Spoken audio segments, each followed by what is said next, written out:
Hello everyone, నేను మీ మానస. అందరూ ఎలా ఉన్నారు? అందరికీ ముందుగా కనుమ శుభాకాంక్షలు. ప్రీవియస్ వీడియోలో మనం 6th క్లాస్ 5th లెసన్ మనమహనీయులు లెసన్ ని ఎక్స్ప్లెయిన్ చేస్తున్నాం కదా. ఈ రోజు దాని తర్వాత లెసన్ 6th లెసన్ సుభాషితాలు లెసన్ ని మనము టెక్స్ట్ బుక్ ఎక్స్ప్లెనేషన్ తో క్లియర్ గా ఎక్స్ప్లెయిన్ చేసుకోబోతున్నాము. ఈచ్ అండ్ ఎవ్రీ లైన్ పద్యాల్లో ఉన్న గ్రామర్ పాయింట్ ని అదంతా మనం ఎక్స్ప్లెయిన్ చేసుకోబోతున్నాము.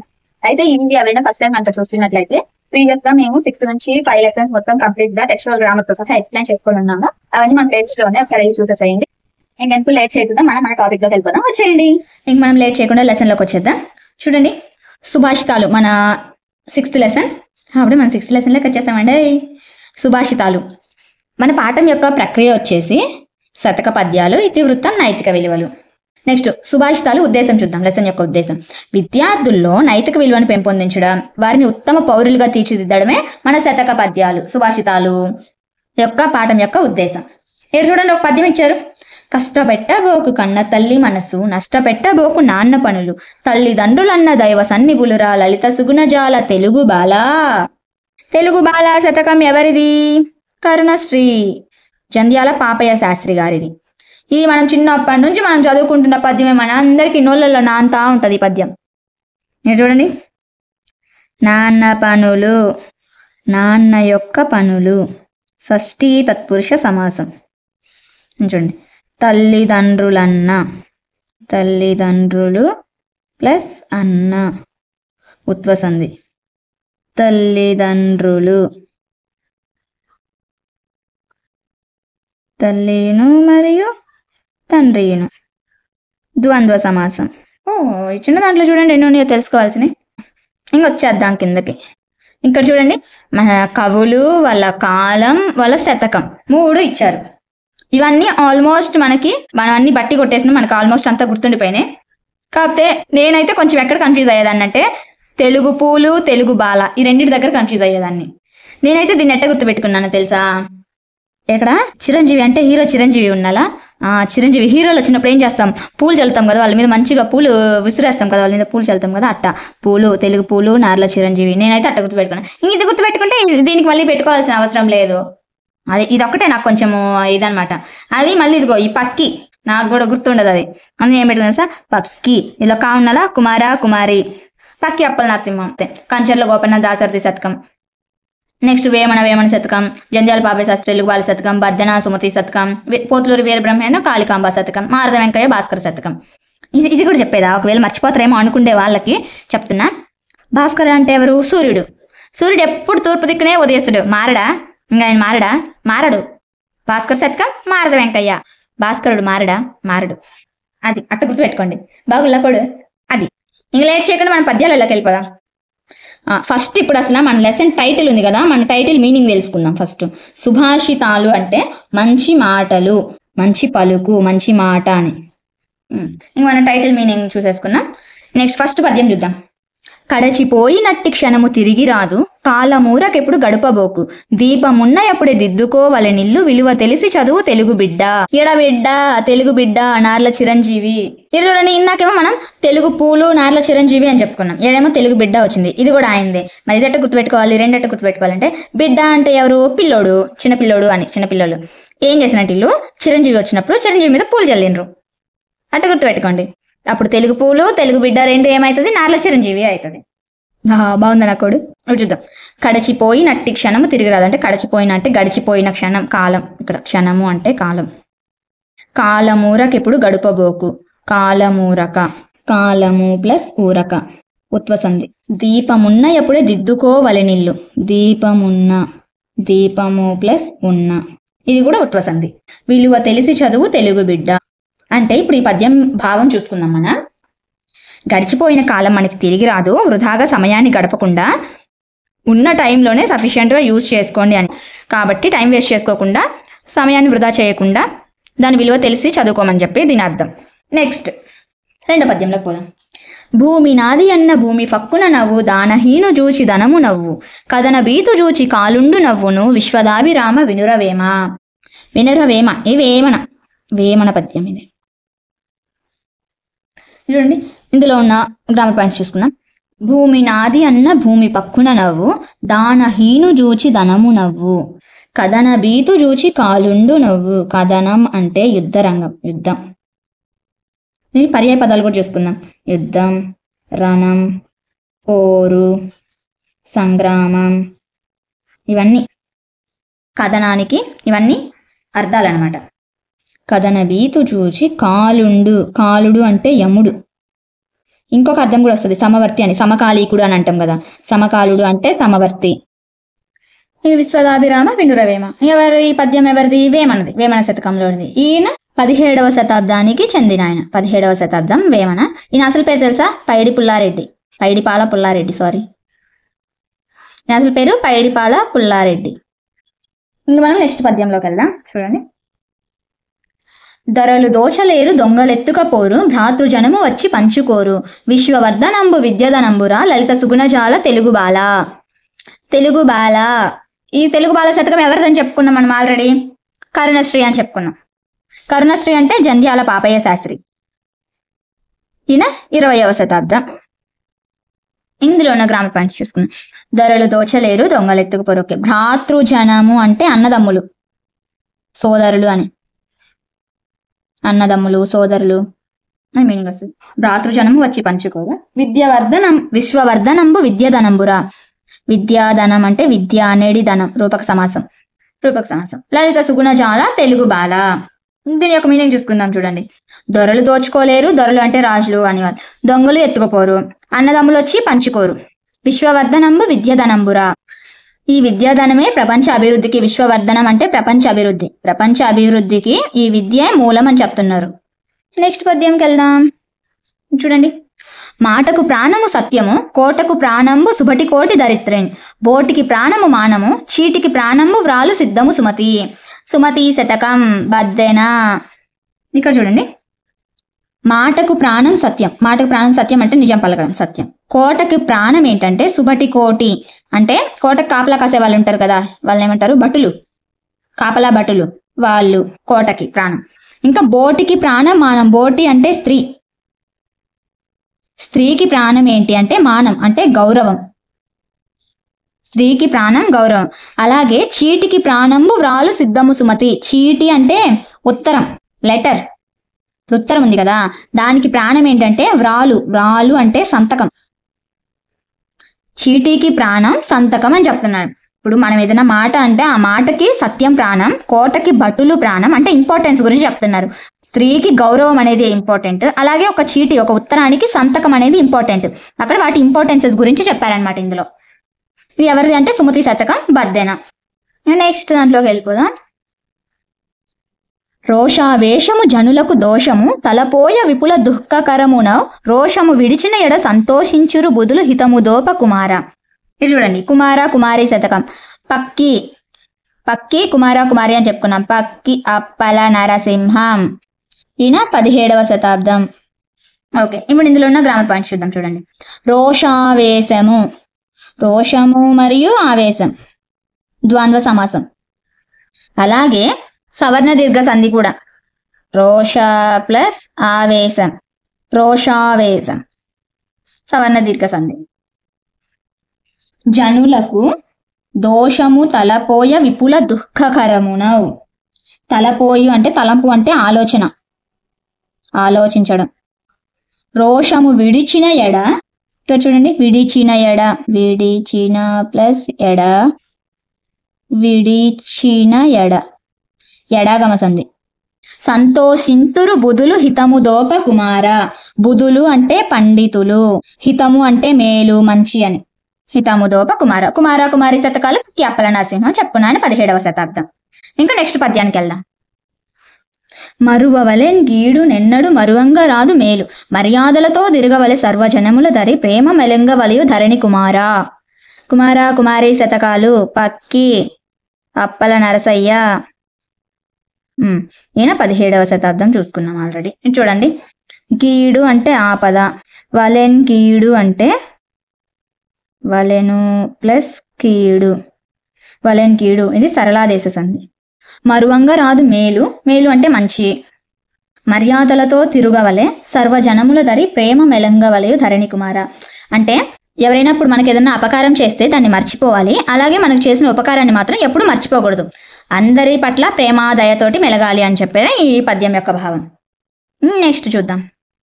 మాతృపూజ చేయు మగవారికెల్లను అన్యకాంత తల్లి ఎట్ల తోచు ఎరుక మరచువారు నరకంబు పాలవును కాళికాంబ హంస కాళికాంబ.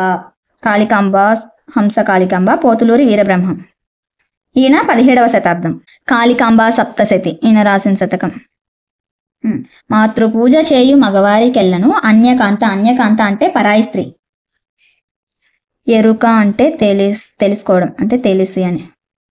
నరకంబు పాలవును కాళికాంబ హంస కాళికాంబ అంటే తల్లిని గౌరవించే ప్రతి ఒక్కరికి పరాయి స్త్రీ వాళ్ళ తల్లిలాగే అనిపిస్తుంది. అది మర్చిపోయి నడుచుకున్నవారు నరకం పాలవుతారు.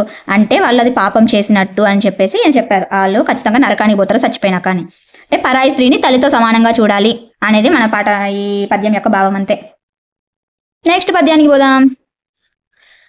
సిరిగలవాణి కయ్యడల చేసిన మేలది నిష్ఫలం బగున్ నెరుగురి కాదు పేదలకు నేర్పునం చేసిన సత్ఫలం బగున్ వరపున వచ్చి మేగుడొక వర్షము వాడిన చేల మీదటన్ గురిసిన గాక ఎంబుదుల గురువగ నేమి ఫలంబు భాస్కరా. అంటే సిరిగలవాడు అంటే సంపదలున్నవాడు. సంపదలున్నవాడికి చేసిన మేలు నిష్ఫలం బగున్ అంటే ఫలం లేకుండా ఉంటది. నిష్ఫలంబు నిహ్ ప్లస్ ఫలంబు విసర్గ సంధి. నిష్ఫలం అవుతుంది అంటే ఫలం ఉండదు. సంపదలు ఉన్నవాడికి దానం చేస్తే ఏం ఫలం ఉంటుంది? ఏం ఫలం ఉండదు. అలాగే పేదలకు నేర్పున చేసిన సత్ఫలం బగును. పేదవాళ్ళకి కనుక అదే మేలు పేదవాళ్ళకి చేస్తే దానికి ఒక ఫలితం అనేది ఉంటుంది. చూడండి, నెరి అంటే నిండైన. పేదలకు చేసిన సత్ఫలం బగును ఫలితం ఉంటుంది. వరపున వచ్చి మేగుడొక వర్షము వాడిన చేల మీదటన్ గురిసిన గాక. ఇక్కడ వరపున అంటే వర్షం లేనప్పుడు అంటే కరువు కాలంలో వర్షాలు లేనప్పుడు, వర్షం లేనప్పుడు ఆ మేఘం వచ్చేసి వాడిన చేల మీద గురవకుండా ఎంబుది అంటే సముద్రం, అంబుది సముద్రం మీద కురిస్తే ఏమైనా ఫలం ఉంటుందా అని చెప్తున్నాడు. భాస్కర శతకం మారద వెంకయ్య. చెప్పుకున్నాం కదా, భాస్కర మారడా, సూర్యుడు మారడా ఇంకా ఎప్పుడు అటే వస్తాడా అని చెప్పుకున్నాం కదా, అదే అది. చూడండి, ఫలం అంటే ప్రయోజనం. ఈ మొత్తం పద్యం యొక్క భావం ఏంటంటే, సంపదలు ఉన్నోడికి సాయం చేస్తే ఏం ఫలం ఉంటుంది? పేదవాడికి చేస్తే కదా ఫలము.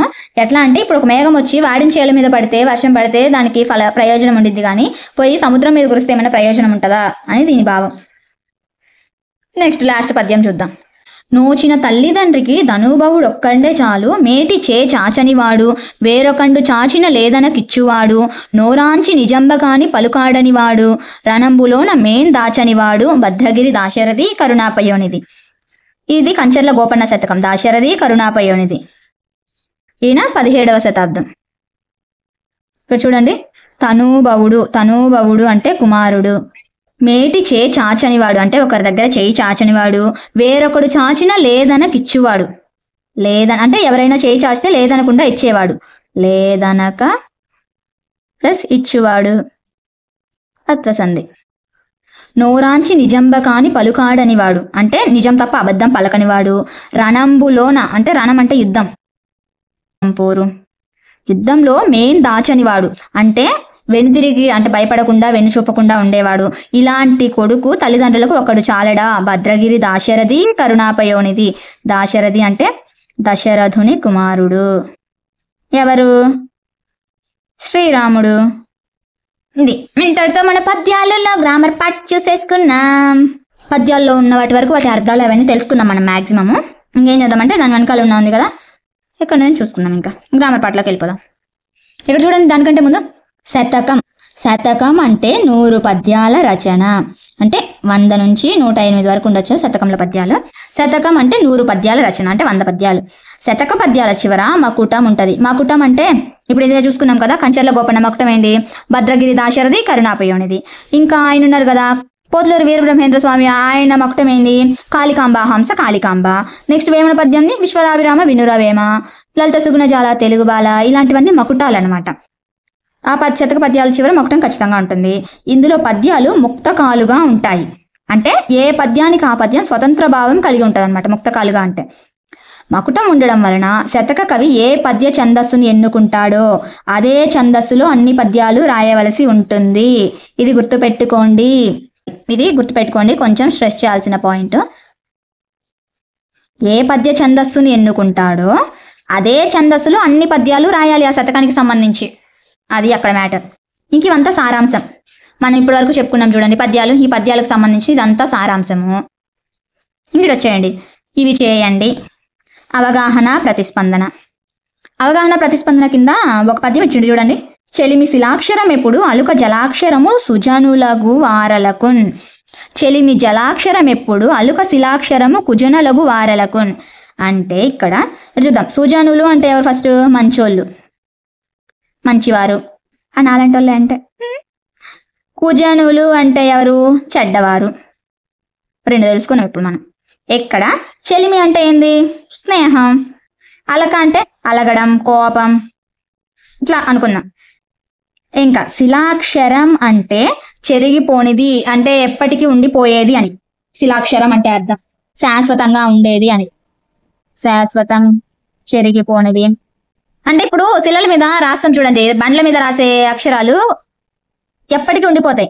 ఇది జలాక్షరం అంటే నీటి మీద రాత. నీటి మీద రాత ఎంతసేపు ఉంటుంది అంటే ఉండదు కానీ అసలు నీటి మీద జస్ట్ సెకండ్స్ అట్లా. జలాక్షరము అంటే శిలాక్షరం అంటే శాశ్వతంగా ఉండదు, జలాక్షరం అంటే నీటి మీద రాతలు. ఇంక ఇప్పుడు చూద్దాం. చెలిమి శిలాక్షరం ఎప్పుడు అలుక జలాక్షరము సుజనులకు మంచోళ్ళకి స్నేహం అనేది ఎప్పటికీ శాశ్వతంగా ఉండిపోద్ది. కానీ కోపము జస్ట్ నీటి మీద రాతలాగా అట్లా వచ్చిపోద్ది అనమాట. కానీ ఇంకా కిందకి రండి. చెలిమి జలాక్షరం ఎప్పుడు అలుక శిలాక్షరము కుజనులకు. ఇంకా చెడ్డోళ్ళ విషయానికి వస్తే ఇవి రివర్సు. చెలిమి స్నేహం ఏమో కొంచెం కాలమే ఉంటుంది, అలక మాత్రం ఎక్కువ ఉంటుంది. అది ఎప్పుడైనా స్నేహం ఎక్కువగా ఉండాలి, కోపం తక్కువగా ఉండాలి అని చెప్పేది ఇది. దాని భావం అది. ఇప్పుడు అలక ఎవరికి జలాక్షరం పద్యాన్ని చదివితే అర్థం అయిపోద్ది. చెరిగిపోనిది అనే అర్థం వచ్చే పదం ఏంది? శిలాక్షరం. చూసుకున్నాం ఆల్రెడీ. అయిపోయింది. ఇంకా అది చూసుకోండి మీరు, మనం స్ట్రెస్ చేయవలేదు మిగిలిన చోట. వ్యక్తీకరణ, సృజనాత్మకత, ఇవన్నీ క్వశ్చన్స్. ఇంక పేజ్ తిప్పుకుందాం. భాషాంశాలు. కింద గీత గీసిన పదాలకు అర్థాలు రాయండి, వాటితో సొంత వాక్యాలు రాయండి. సిరి అంటే సంపద. ఓకే, సొంత వాక్యం తీసి పక్కన పెడదాం. మనకు కావాల్సింది ఇటు అర్థాలు, సొంత వాక్యాలతో మనకు సంబంధం లేదు.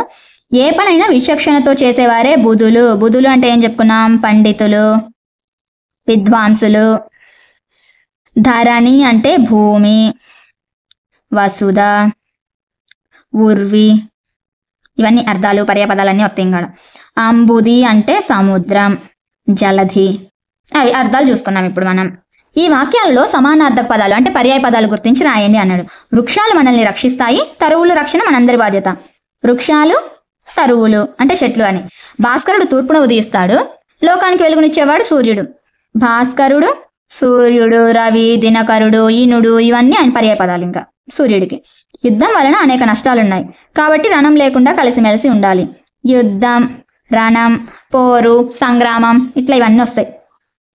కింద గీత గీసిన పదాలకు వ్యతిరేక పదాలు రాయండి. మర్యాద, అమర్యాద, సంతోషం, దుఃఖం. ప్రకృతి, వికృతి పదాలు. శ్రీ, సిరి, దీపము, దివ్య, రోషం, రోసం. ప్రకృతి వికృతులు కూడా జతపరి చేసుకున్నాం. ఇంకా నెక్స్ట్ వ్యాకరణాంశాలు. కింది పదాలను పరిశీలించండి. సరే పరిశీలిస్తామండి. మాయమ్మ, మా ప్లస్ ఈ ప్లస్ అమ్మ. ఓకే. మా ఇల్లు, మీ ఇల్లు, మీ ప్లస్ ఈ ప్లస్ ఇల్లు. పై పదాల మధ్య ఈ అదనంగా వచ్చి చేరింది. అవును, అలా చేరడాన్ని ఎడాగమం అంటాం. ఆగమం అంటే రావడం. అంటే యా యా అనేది వచ్చిందనమాట ఈ పదాల మధ్యలో. ఓకే. ఈ కింది పదాలను విడదీయండి. మేనత్త, మేనయత్త. ఓకే. మేన ప్లస్ ఈ ప్లస్ అత్త మొత్తం కలిపితే మేనయ్యత్త, మేనత్త, మేనయత్త. ఉన్నయూరు, ఉన్న ప్లస్ ఈ ప్లస్ ఊరు. సరి అయిన, సరి ఈ అయిన. నాది అన్న, నాది ప్లస్ ఈ ప్లస్ అన్న. విడదీసేసాం పదాల్ని. ఇక్కడ చూడండి, కింది పదాలను విడదీయండి. ఏమంటివి. ఓకే. ఏమి ప్లస్ అంటివి. ఇప్పుడు దీన్ని విడదీస్తే మీ అంటే ప్లస్ ఈ, మీ. దీనికి ఆపరమైంది, మీకి ఆపరమయ్యి సంధి జరిగితే ఏమవుతుంది? ఏమంటివి అని వస్తుంది. సంధి జరిగితే ఇక్కడ ప్లస్ ఈ మీకి అచ్చుపరమయ్యి మా వస్తుంది అనమాట. ఇక్కడ ఇది కింద చూడండి, ఏమి అంటివి. ఇక్కడ ఏమి ఈ ఆ అంటే ఈ ప్లస్ ఆ యా వచ్చింది. ఇక్కడ ప్లస్ ఈ ప్లస్ ఆ మా సంధి జరిగితే ఏమంటివి అని వస్తే ఈ ప్లస్ ఆ ఈజ్ ఈక్వల్ టు యా వచ్చి ఇక్కడ సంధి జరగని సందర్భంలో ఏమి అంటివి అని వచ్చింది. ఇప్పుడు పై పదాల వల్ల కింద పదాలను కూడా విడదీయండి అన్నాడు. సరే, ఇది మళ్ళీ విడదీసుకుందాం. ఏడకొద్దాం చూడండి. పై పదాలను విడదీసినప్పుడు మొదటి పదం చివరన ఇత్వం ఉంది. అవును, ఏమి ఈ వచ్చింది, ఇక్కడ కూడా ఏమి. మొదటి పదం చివరన ఇత్వం ఉంది. రెండవ పదం మొదట ఆ ఈ వంటి అచ్చులు వచ్చినాయి. ఇక్కడ ఆ వచ్చింది. ఓకే, ఈ వింగా మనం విడదీయలేదు కదా, సరే చూద్దాం. ఆ ఈ అంటే అచ్చులు వచ్చినాయి. ఇత్వంపై సంధి తప్పక జరగాలనే నియమం లేదు. నిన్న క్లాస్లో మనం గుర్తొచ్చిందా మీకు? ఉత్వ సంధి గురించి చెప్పుకున్నాం. ఉత్వ సంధి, సంధి నిత్యం, తప్పకుండా సంధి జరిగిద్ది అని. సంధి జరగని 2 సందర్భాలు కూడా చెప్పుకున్నాం మనం నోట్స్లో రాసుకొని. అది సంధి నిత్యం. కానీ ఇక్కడ ఇత్వ సంధికి సంధి జరగాలి అనే నియమం లేదు. అంటే ఏంటి దాని అర్థం? సంధి జరగచ్చు, జరగకపోవచ్చు. అలాంటి దాని వ్యాకరణంలో ఏమంటామని చెప్పుకున్నాం? వైకల్పికం అంటామని చెప్పుకున్నాం నిన్న క్లాస్లో మనం ఆల్రెడీ. సో ఇత్వ సంధి, సంధి జరగచ్చు, జరగకపోవచ్చు. సంధి జరిగితే ఏమో ఇలా వస్తుంది, సంధి జరగకపోతేనేమో ఇలా వస్తుంది. అది చెప్తున్నాడు అక్కడ. ఇప్పుడు మనం వీటిని ఎడ తీసుకోవచ్చు మంచిగా. వచ్చిరిపుడు, వచ్చిరి ప్లస్ ఇప్పుడు, వచ్చిరిపుడు కదా. ఇప్పుడు చూడు, వచ్చిరి, రీని ర్ ప్లస్ ఈ, రీ ఈ ప్లస్ ఈ, వచ్చిరి వచ్చిలా. ఇప్పుడు చూడండి, వచ్చిరి ఇప్పుడుకి వచ్చిరి ప్లస్ ఈ ప్లస్ ఇప్పుడు వస్తుంది. అప్పుడు ఎట్టా? ఈ ప్లస్ ఈ ప్లస్ ఈ కలిపితే ఈ వచ్చింది. అది అక్కడ ఇత్వ సంధి జరిగే సందర్భం గురించి, ఇత్వ సంధి గురించి ఎక్స్ప్లెయిన్ చేశారు ఇక్కడ. ఇక్కడ చూద్దాం. కింది పదాలను విడదీసి రాయండి. నాదన్న, నాది ప్లస్ అన్న, నాది ప్లస్ అన్న. ఓకే, నాదన్న, నాది అన్న రెండు వస్తాయి. అదొకటి, అది ప్లస్ ఒకటి. ఇది సంధి జరిగే సందర్భం. ఇప్పుడు సంధి జరగని సందర్భం ఉంది. అది ప్లస్ ఈ ప్లస్ ఒకటి. సేమ్ మనం చూడండి ఇక్కడ ఎట్లా అయితే విడదీసుకున్నామో సేమ్ అలాగే విడదీసుకుంటాం వీటిని. లేకున్నా, ఇది సంధి జరిగే సందర్భం చూడండి. లేక ప్లస్ ఉన్న, లేకున్నా. ఇక్కడ ఇది లేకయున్నాకి లేక ప్లస్ ఇయ్య ప్లస్ ఉన్న. లేకయున్నా ఇది సంధి జరిగే సందర్భం, జరగని సందర్భం. ఇక్కడ కూడా సంధి జరిగే, జరగని సందర్భాలు ఇచ్చారు. ఇప్పుడు విడదీసుకున్నాం కదా, ఇప్పుడు కలిపి రాయమంటున్నారు. మరి ప్లస్ ఏమి, మరి ఏమి, మరి ఏమి. సంధి జరిగే సందర్భం, జరగని సందర్భం. ఇప్పుడు ఇది అంతా, ఇదంతా, ఇది అంతా. రానిది ప్లస్ అని, రానిదని, రానిది అని. యకారం వస్తుంది ఇక్కడంతా చూడండి. అది ప్లస్ ఎట్లు, అదెట్లు, అది ఎట్లు. పదాలను కలిపి కూడా రాసేసుకున్నాం. ఇప్పుడు కింది పదాలను విడదీసి సంధి పేరు కూడా రాయమంటున్నారు. ఇప్పటి వరకు మనం పదాలు ఎడదీసి ఆడబెట్టినాం అంతే, ఎడదీసినాం కలిపినాం. ఇప్పుడు విడదీసేసి సంధి పేరు కూడా రాయమన్నారు. చూద్దాం. కాలమూరక, మనం ఇది ఆల్రెడీ చూసుకున్నాం లోపల. కాలము ప్లస్ ఊరక, ఉత్వ సంధి. గడిచిపోయినట్టి క్షణము తిరిగి రాదు, కాలమూరక ఎప్పుడు గడపబోకు అని ఫస్ట్ పద్యంలో మనం చూసుకున్నాం కదా, అక్కడ కాలమూరక ఉత్వ సంధి. దీపమున్న, ఇది కూడా అక్కడే చూసుకున్నాం. దీపమున్న ఎప్పుడే దిద్దుకోవలవి నిల్లు తెలిసి, విలువ తెలిసి మెలుగు తెలుగు బిడ్డ అని ఉంటుంది కదా. దీపము ప్లస్ ఉన్న, ఇది కూడా అక్కడే చూసుకున్నాం మనం, ఉత్వ సంధి.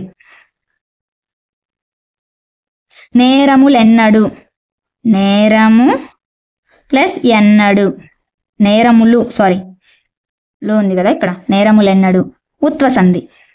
ఇంకా అయిపోయింది, వెనక్కి తిప్పుకుందాం. కింది పదాలను కలిపి సంధి పేరు రాయండి. జనములు ప్లస్ అందరూ, జనములందరూ. ఊకి ఆపరమైంది, ఉత్వ సంధి. మేలు ప్లస్ అది, ఊకి అచ్చుపరమైంది, మేలది ఉత్వ సంధి. మేఘుడు ప్లస్ ఒక, ఉత్తునకు అచ్చుపరమైంది, మేఘుడొక. ఇది కూడా ఉత్వ సంధి. అది మనం రాసేసుకున్నాం. పదాలను కలిపి సంధి పేరు కూడా రాసుకున్నాం. నెక్స్ట్ చూద్దాం. సమాసం. అర్థవంతమైన 2 పదాలు కలిసి ఒకే పదంగా ఏర్పడడాన్నే సమాసం అంటాం. 2 అర్థవంతమైన పదాలు కలిసి ఒకే పదంగా ఏర్పడితే అదే సమాసం. సమాసంలో మొదటి పదాన్ని పూర్వపదమని, రెండవ పదాన్ని ఉత్తర పదమని అంటాం. ఉదాహరణ: సరస్వతి మందిరం, సరస్వతి యొక్క మందిరం. కిన్కున్ యొక్క లోపల షష్ఠి తత్పురుష సమాసం. ఇది పై ఉదాహరణలో చూద్దాం. షష్ఠి రాసుకుందాం మేడం. పై ఉదాహరణలో సరస్వతి అనేది పూర్వపదం ముందున్నది, మందిరం అనేది ఉత్తర పదం రెండో పదం. ఇలా రెండు కలిపి సరస్వతి మందిరం అని ఒక పదం ఏర్పడింది, అర్థవంతమైన పదం. అందుకే ఇక్కడ సమాసం జరిగింది.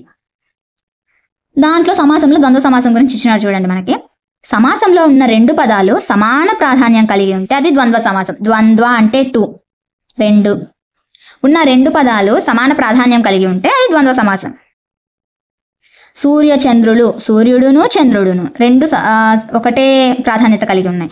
తల్లిదండ్రులు, తల్లియు తండ్రియు. రామలక్ష్మణులు, రాముడును లక్ష్మణుడును. ఇవన్నీ ద్వంద్వ సమాసానికి ఉదాహరణలు. దానికి సూత్రం చూడండి. ఉభయ పదార్థ ప్రధానంబు ద్వంద్వంబు. సూత్రం చూడండి దానికి. ఉభయ పదార్థ ప్రధానంబు ద్వంద్వంబు అంటే పదంలో సమాసంలో ఉన్న రెండు పదాలకు ప్రాధాన్యత ఉంటే అది ద్వంద్వ సమాసం అవుతుంది అని దాని సూత్రం. కింది పదాలకు విగ్రహ వాక్యాలు రాయండి. రాత్రింబవళ్ళు, రాత్రి మరియు పగలు. బంధుమిత్రులు, బంధువును మిత్రులును. బాలబాలికలు, బాలురును బాలికలును. ద్వంద్వ సమాసానికి విగ్రహ వాక్యాలు రాసేసుకున్నాం. ఇప్పుడు ఈ విగ్రహ వాక్యాలు సమాస పదాలుగా మార్చమన్నాడు. ఇక్కడ సమాసంగా ఉన్న పదానికి విగ్రహ వాక్యాలు రాశాం. ఇక్కడ ఈ విగ్రహ వాక్యాలు సమాస పదంగా మార్చి రాయమన్నాడు. రోషమును ఆవేశమును, రోషావేశము. అన్నయు తమ్ముడు, అన్నదమ్ములు. కూరయు కాయను, కూరగాయలు. అయిపోయింది. కింది వాక్యాలను గమనించండి. స్నేహం ఉన్నప్పుడు తప్పులు కనబడవు. ఓకే. పై వాక్యాల్లో గీత గీసిన అక్షరాన్ని లేదా పదాన్ని తొలగించి చదవండి. స్నేహం ఉన్నప్పుడు తప్పు కనబడవు. మాధవి పూజ పూలను కోసుకొచ్చింది. జీవితం జయాపజయాలు ఉంటాయి. రవి రహీం బడికి వెళ్ళాడు. అర్థవంతంగా లేవు కదా. అవును, లేనట్టే అనిపిస్తుండే మాకు కూడా. చెట్లు ఫలాల బరువెక్కాయి. ఉదాహరణ, చెట్లు ఫలాల బరువెక్కాయి. ఏందది? ఈ వాక్యంలో పదాల మధ్య సంబంధం సరిగా లేనట్లుగా అనిపిస్తుంది. అవును, మాకు అదే అనిపిస్తుంది. మీకు కూడా కదా అనిపిస్తుందో? మనకు కూడా అదే. ఇప్పుడు చేత అనే ప్రత్యయం ఉపయోగించి చదవండి. ఓకే. చెట్లు ఫలాల చేత బరువెక్కాయి. ఓకే. ఇలా పదాల మధ్య అర్థ సంబంధాన్ని ఏర్పరచడానికి ఉపయోగించే వాటిని విభక్తులు అంటారు. ఓహో, విభక్తులకు వచ్చిన తిప్పలా ఇవన్నీ. ఇది చూడండి. పదాల మధ్య అర్థ సంబంధాన్ని ఏర్పరచడానికి ఉపయోగించే వాటిని విభక్తులు అంటాం. ఇప్పుడు ఇవన్నీ మీకు అర్థమైందా? విభక్తులు ఇవన్నీ. డుమువులు లొలు ప్రథమా విభక్తి. కొరకున్కై చతుర్థి విభక్తి. కిన్కున్యక్కలో లోపలన్ షష్ఠీ విభక్తి. చేతన్ చేయంతోడంతో తృతీయ విభక్తి. ఇవన్నీ విభక్తుల గురించి ఇప్పుడు మనం అంతా చూసుకుంది. ఈ పేజ్లోకి పోదాం రండి. పెట్టెలో ఇచ్చిన్నాడు విభక్తులన్నీ. ఇదిగోండి విభక్తి ప్రత్యయాలు. ఇవన్నీ మనం చిన్నప్పటి నుంచి నేర్చుకుంటే ఇవన్నీ మన అందరికి వచ్చు. ఫస్ట్ డుమువులతో స్టార్ట్ చేస్తే సంబోధన ప్రథమ విభక్తి దాకా నాన్ స్టాప్గా వస్తాయి మన అందరికీ. అది మీరు ఒకసారి చూసేసుకోండి. మనం అందులో చెప్పేది ఏం లేదు, మనం చదువుకోవడమే. ఇంకా చమత్కార పద్యం ఏడుంది. అసలు మ్యాటర్ వచ్చేద్దాం రండి. హరికుమారుడై యొప్పె నాతడు హరి. హరికి దక్షిణ నేత్రమౌ నాతడు హరి. హరికి శిరము తోడ వరలు నాతడు హరి. హరికి వామాక్షమౌ యొప్ప నాతడు హరి. హరి హరి హరి హరి హరి హరి హరి హరి. ఏమి హరి హరి? ఇదేందో చూద్దాం. చమత్కార పద్యం అంట. కింద ఇచ్చిండు. కోతి, సూర్యుడు, సింహము, చంద్రుడు. సూర్యుడు కొడుకు సుగ్రీవుడు. శ్రీహరి కుడి కన్ను సూర్యుడు. సింహపు తలతో ఒప్పువాడు శ్రీహరి. శ్రీహరికి ఎడమ కన్ను చంద్రుడు అని ఇట్లా చెప్పుకోవాలంటే ఇప్పుడు చూడండి. హరి కుమారుడై యొప్పు నాతడు హరి. ఇక్కడ హరి అంటే సూర్యుడు. సూర్యుడి యొక్క కుమారుడు హరి అంటే ఇక్కడ ఎవరు? సుగ్రీవుడు అని. సూర్యుడి యొక్క కుమారుడు సుగ్రీవుడు. ఓకే, ఒకటి అయిపోయింది. హరికి దక్షిణ నేత్రమౌ నాతడు హరి. హరి అంటే ఇక్కడ శ్రీహరి విష్ణువు. విష్ణువుకి దక్షిణ నేత్రం అంటే కుడి కన్ను. శ్రీహరికి కుడి కన్నుగా ఉండేది ఎవరు అంటే సూర్యుడు. హరికి శిరము తోడ వరలు నాతడు హరి. ఇక్కడ హరి అంటే సింహం. సింహం శిరస్సుతో ఉండేవాడు ఎవరు? విష్ణువు, శ్రీహరి. హరికి శిరముతోడ అంటే సింహం శిరముతో ఉండేవాడు. సింహం తల కలిగిన వాడు ఎవరు? శ్రీహరి. హరికి వామాక్షమౌ యొప్పు నాతడు హరి. ఈ శ్రీహరికి, ఇక్కడ హరి అంటే శ్రీహరి, ఈ శ్రీహరికి వామాక్షం అంటే ఎడమ కన్ను. శ్రీహరికి వామాక్షం ఎడమ కన్నుగా ఉన్నవాడు ఎవరు అంటే హరి, చంద్రుడు. అది మ్యాటర్. చూడండి, సూర్యుడి యొక్క కుమారుడు సుగ్రీవుడు. విష్ణువుకి కుడి కన్ను సూర్యుడు. సింహం తలతో ఉండేవాడు శ్రీహరి. శ్రీహరి యొక్క ఎడమ కన్ను చంద్రుడు. అది ఇంక ఇక్కడ హరి అంటే నానార్థాలు ఏమేంటి అంటే సుగ్రీవుడు అంటే కోతి జాతి కదా, కోతి కదా, కోతి, సూర్యుడు, సింహము, చంద్రుడు, శ్రీహరి అన్నీ వస్తాయి. అది ఇక్కడ మీనింగ్, ఈ 4 లైన్లలో మీనింగ్ దానికి. నెక్స్ట్ నేను ఇవి చేయగలనా చూసేద్దాం, ఇంకా వెనక్కి వెళ్ళిపోదాం.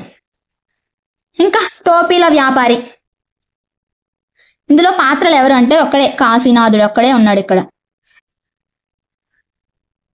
ఇది నేను ఒకసారి చెప్పేస్తాను చూడండి. కాశీనాథుడు, ఒక ఊర్లో కాశీనాథుడు టోపీలు అమ్ముకుంటా ఉండేవాడు అనమాట. అతని పేరు కాశీనాథుడు. అయితే చాలా మంచోడు, చాలా నీతివంతుడు. అంటే ఇప్పుడు ఎక్కువ లాభానికి అమ్ముకోవాలని చూస్తాం కదా మనము, తక్కువ ఉన్నది ఎక్కువ చెప్పి, అట్లా అనుకోకుండా ఏం చేస్తాడంటే కొద్దిగా లాభానికి అమ్మేవాడు అనమాట. వాళ్ళకి బాగుండాలి, మనం బాగుండాలనే ఉద్దేశంతో. అయితే దేశ విదేశాల నుంచి రంగురంగుల టోపీలన్నీ తెస్తాడు, మంచి ధరలకు అమ్ముతాడు కాబట్టి జనం అతని దగ్గరికి చాలా ఎక్కువగా పోయేవాడు. అయితే ఒకరోజు వచ్చిన డబ్బులన్నీ ఏం చేశాడంటే ఒక టోపీలో పెట్టుకుంటాడు. టోపీలో పెట్టుకుని అక్కడ పెట్టుకున్నాడు. పూరి జగన్నాథుడు రథయాత్ర సందర్భంగా అక్కడ ఏం చేస్తాడంటే ఒక రథం లాగబడే వీధిలో చిన్న దుకాణం పెట్టుకుంటాడు. అయితే చాలా టోపీలు అమ్ముతాడు ఫస్ట్ రోజు, ఎప్పటిలాగే చాలా డబ్బులు వస్తాయి, అంతా టోపీలలో దాచాడు. ఇది ఏం చేస్తాడంటే డబ్బు దాచుకున్న టోపీని మర్చిపోయి అమ్మేస్తాడు అనమాట వేరే ఒక అతనికి అమ్మేస్తాడు. ఇంకా తర్వాత డబ్బులు లెక్క పెడదాం, ఎంత డబ్బులు వచ్చినాయి ఏందని సాయంత్రానికి లెక్క పెట్టడానికి చూస్తే కానరావు, ఆ టోపీ కానరావు డబ్బులే. ఇంక ఆడోపోయింది, ఇంకేదో ఎవరికో ఇచ్చేసి ఉంటానని, ఇంకా పాపం నేను సంపాదించినంతా పోయింది, ఈరోజు అంతా డబ్బులంతా వేస్ట్ అయ్యి నాకు నష్టం వచ్చిందే అని చాలా బాధపడతా ఉంటాడు. అయితే మరి తర్వాత రోజు ఒక ముసలాయన వచ్చి ఏం చేస్తాడంటే, బాబు నువ్వు నిన్న నాకు టోపీ ఇచ్చినా చాలా బరువుగా ఉంది, ఇది నువ్వు తీసేసుకొని నాకు మంచి టోపీ, మామూలు టోపీ ఇవా బరువులేంది అని అంటాడు. అది ఇచ్చేసి ఇస్తాడు. తర్వాత డౌట్ వస్తుంది, ఏంది ఈ టోపీ ఎందుకు బరువు ఉందని తీసి చూస్తే అందులో డబ్బులు, అతను పెట్టిన డబ్బులన్నీ ఆ టోపీలోనే ఉంటాయి అన్నమాట. అప్పుడు దాచిన డబ్బు అంతా ఆ టోపీలో కనిపిస్తుంది. అమ్మయ్య అని ఊపిరి పీల్చుకుంటాడు. ఈ కథ ద్వారా మనకి థీమ్ ఏంటి అంటే, ఈ కథ ద్వారా మనకి ఏం చెప్పాలనుకుంటున్నా అంటే, నిజాయితీగా ఉండేవారికి దేవుడు ఎప్పుడు మోసం చేయడు. చూడు అతను ఏం చేయకుండా కష్టపడి సంపాదించుకుంటున్నాడు, నిజాయితీగా ఉంటున్నాడు, ఎక్కువ లాభానికి అమ్ముకోకుండా నిజాయితీగా ఉన్నాడు కాబట్టి అతని డబ్బు అతనికి వెనక్కి వచ్చింది. ఈ కథ ఉద్దేశం ఏంటంటే అది, నిజాయితీగా ఉండే వాళ్ళకి ఎప్పుడు అన్యాయం జరగదు, దేవుడు ఎప్పుడు అన్యాయం చేయడు, నిజాయితీ ఇంపార్టెంట్ అని చెప్పడమే మన టోపీల వ్యాపారి కథ యొక్క ఉద్దేశం. ఇంతటితో మనకి సుభాషితాలు పాఠం కూడా అయిపోయింది. అదంటే మరి matter 6th class 6th lesson సుభాషితాలు లెసన్ ని కూడా మనము ఈచ్ అండ్ ఎవ్రీ పద్యం, ఈచ్ అండ్ ఎవ్రీ లైన్ ని క్లియర్ గా చూసుకొని, క్లియర్ గా టెక్స్ట్ గ్రామర్ తో సహా మనం పూర్తిగా ఎక్స్ప్లెయిన్ చేసేస్తున్నాము. ఈ వీడియో కనుక మీకు నచ్చినట్లయితే లైక్ చేయండి, షేర్ చేయండి, ఎలా ఉంది అనేది కామెంట్ చేయండి. ఇలాంటి మరిన్ని వీడియోస్ కోసం మన ఛానల్ ని సబ్స్క్రైబ్ చేసుకోవడం మాత్రం మర్చిపోకండి. నెక్స్ట్ లెసన్ లో రేపు కలుద్దాం. ఓకేనా? బాయ్ బాయ్ బాయ్ టాటా, రేపు కలుద్దాం.